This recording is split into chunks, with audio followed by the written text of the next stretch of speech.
air arms. There we go. Air arms S410. It is a magazine of 10, so you get 10 shots. You don't have to keep looking for your pellets and reloading and finding them. Fill up the magazine, pop it in. This is a left-handed stock.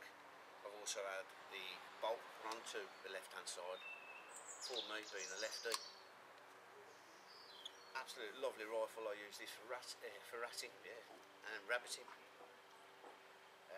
It is a PCP. You fill it in here with air, and at the bottom there, I don't know if you can see it, bring it a little bit closer, is the actual gauge telling you how much pressure you've got in there.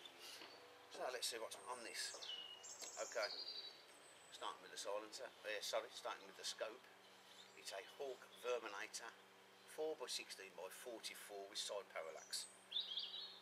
The side parallax just helps you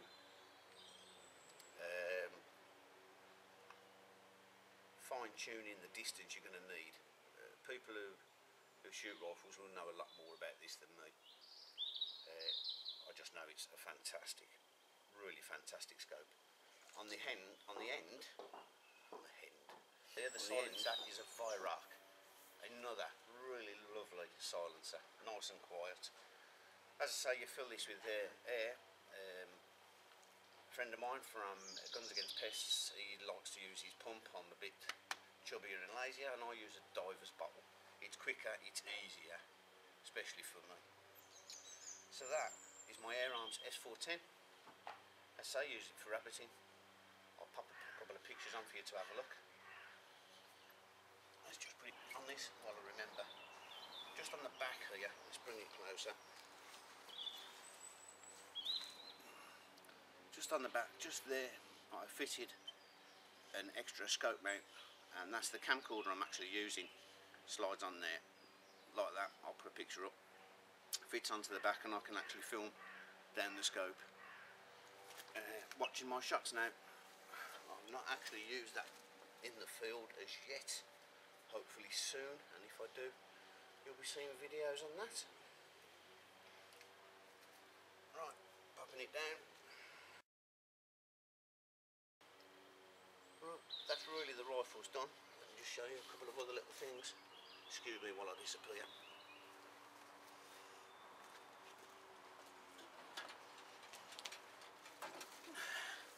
But here is my homemade target box.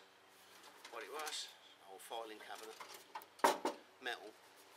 I've riveted in the back here steel plate, then put a lump of foam in front, and then these here, I'll bring it closer. Right, these here, I'll turn it like that. They're just 6mm thread running through. The targets on the end is a penny, a tuppence and a 5p. This is 6mm thread, welded to a little bit of tubing, and it's an ideal little spinning target box. Now the little dots you can see on them, they're actually just reflectors I use for night. You'll see it in the video I've done shooting this. And that's the target box. Well, let's go and put that back.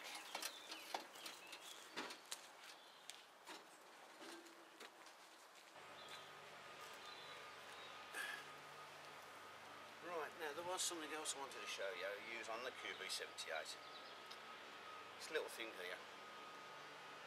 So my friend from Gary from Guns Against Pests knocked me this up. I'll bring it closer. What it is, it was a lid off an old maggot box for fishing. And what he's done, if I bring that closer, made the holes bigger, and he's put single pellets in there to hold them, so when we're shooting at night we don't have to start rummaging around in our pockets for the next shot. On a lanyard, goes around your neck, and a easy and cheap little solution to finding your pellets in the dark. Alright. Well, I think that's about it. And so it's only going to be a short video. There's only 3 rifles to show you. And I've got to get the other one back to its owner. But remember, before you decide to go out shooting, check the firearms laws. And even if you're still within the legal requirements, you still must have permission from the landowner to actually go shooting. As I say, well, that's it. I hope you liked it. Please remember to subscribe. Thank you for watching.